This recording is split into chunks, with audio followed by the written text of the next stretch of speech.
You know that feeling when you're in the middle of your vacation and you just start stressing over things like, why did we do this? Or why didn't we do that? Today we're chatting about things I wish I knew before taking my kiddos to Disney for the first time. So hopefully we can help avoid some of those feelings for you. Hi y'all, I'm Kinsey, a Disney loving mama and travel agent, and welcome to our weekend coffee chat. Where are my Friends fans at? This is the cup, plus it's massive and fits a lot of coffee. So before we dive in, I have to say that I have been absolutely loving this weather lately. I don't know where you guys are at, but we had the best weather this weekend. I'm super looking forward to summer. I know some people think, some people think summer gets a little too hot. I personally prefer that over the cold. So let me know below if you're a summer person or if you would rather it not be hot, or maybe, I don't know, maybe you're a fall person. You like that in between, or spring. Let me know below what your favorite season is, but let's go ahead and dive into things that I wish I knew before taking my kiddos to Disney. Diving right into number one, which is MagicBands. Now, I know MagicBands is kind of a hot topic because people are like, do we really need these? Do we not need these? And it's kind of a hard decision as to if you're going to spend them, and they can be pretty pricey and add to your budget. We personally love them. I think they're super convenient being able to just wear them, especially as a mom with littles. Having it on your wrist and being able to just scan into the park, scan into your hotel room, scan into your lightning lane, scan to get your memory maker photos, and even scan to pay at times while you're holding a little one or holding 3 bags at once. That makes it a lot more convenient, and knowing that you can use it over and over and over again, or even maybe use it on a Disney cruise, is a perk. That being said, if you are taking your littles to Disney, especially if they are toddler age, you might want to just take into consideration if you maybe want to get just the adults MagicBands and not the kiddos. Granted, if they are under 3, they're free, so they wouldn't even need one because they don't need a ticket to scan, etc. I say this because I got a MagicBand for my 3-year-old and she liked it. She liked to pick it out. She liked to wear it first thing in the morning, but even after the first couple days, she didn't even want to wear it. And so I was like wearing it on mine or wearing it on my bag, and I had to scan for her. Not to say that I necessarily regret getting her one, and I will be using one for her this coming. Granted, she's going to be turning 5, so I think it's going to be a tad easier, but it's just something to consider. If you don't think that your little one's going to wear those, or if you still want to get it, just know that you might end up wearing that on your bag or on yourself most of the time. When it comes to your little's MagicBands, you might be in charge of scanning theirs and scanning yours. So all that to say, if it's something that you're deciding, do we need it, do we don't? Do we not?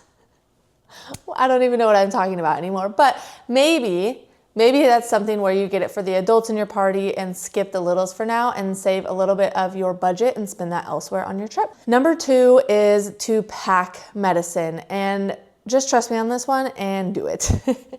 I have been very bad in the past about being like an organized packer, and this really came to bite us on our last family trip in February 2025. I didn't pack anything. I don't even think I packed ibuprofen, and my husband ended up getting sick. And there's been times where like my little ones were teething, or they just kind of had a headache, or they were sore because they walked a bunch, and I didn't have even like kids Tylenol or anything like that because I just didn't plan ahead. So our last trip, it wasn't to Disney, but our last trip a couple weeks ago, I had a full-on meds bag, and I took everything I thought we might need.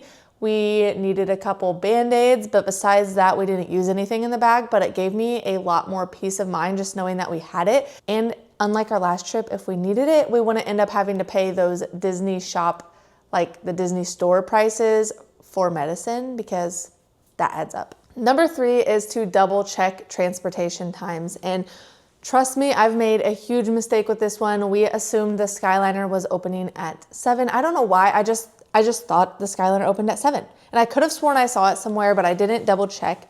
And we were staying at Art of Animation. I made reservations for Topolino's Terrace at 7:30. So I was like, we'll get on right at 7, take the Skyliner over to Riviera, and we'll be good.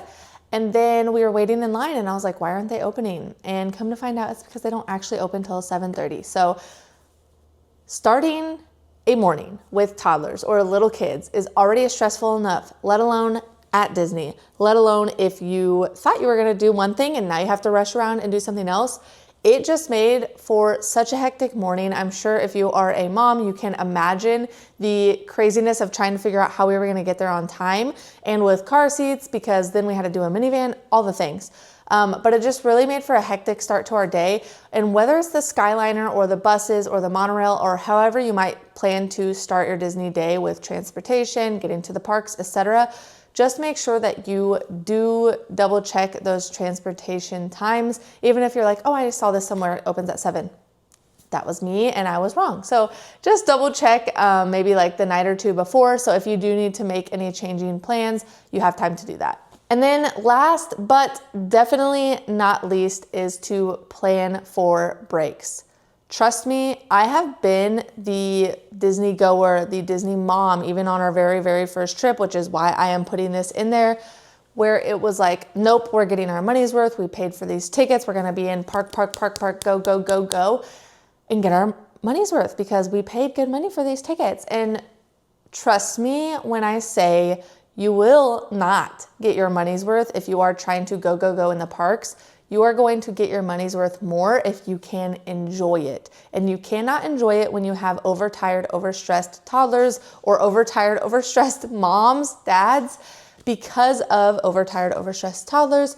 So plan for a midday break. And I say plan because we do take breaks in the stroller. So there's been multiple times where we maybe even plan on going back to the resort, but our girls fell asleep in the stroller, and it's like, by the time you wake them up, then they're not going to go back to sleep or whatever the case might be. So if we had to wake them up to break down the stroller, get them on the Skyliner, whatever the scenario is, it was just like, okay, let's let them take the stroller nap, and then we would get a drink, find a bench, post up, and then we all just rested still. It doesn't have to be leaving the parks. It can be planning like a late lunch where you're getting in the air conditioning, you're sitting down. If you have older ones that may not take that nap, that's kind of a perfect way to do it if you don't necessarily want to leave the parks. But if you can leave the parks and go get in like a cool, dark, quiet room and just kind of let yourself take a break, then you are refreshed and you can make it all the way to fireworks that night, or you can make it to park close, whatever you're wanting to do. You're going to get your money's worth, and it's going to be a lot more worth your time if everyone is rested. And trust me, I know some of you might be like, nope, we're not doing that. That used to be me, and now I am very much team plan for a break. Even if it has to be something small in the parks, it's going to help you get the most out of your day.